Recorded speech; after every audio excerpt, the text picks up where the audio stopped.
সকলে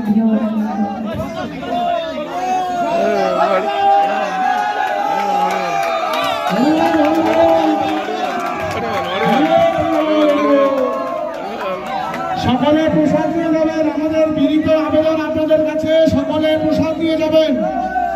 আমাদের পাশের মাঠে প্রসাদের ব্যবস্থা করা হয়েছে, সকলে প্রসাদ নিয়ে যাবেন।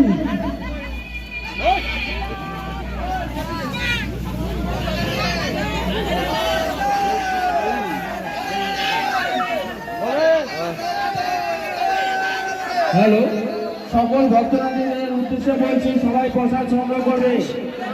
আমাদের প্রসাদের বন্দোবস্ত রয়েছে, হরিমন্দির পূজা কমিটির তরফ থেকে সবাই প্রসাদ সংগ্রহ করবে।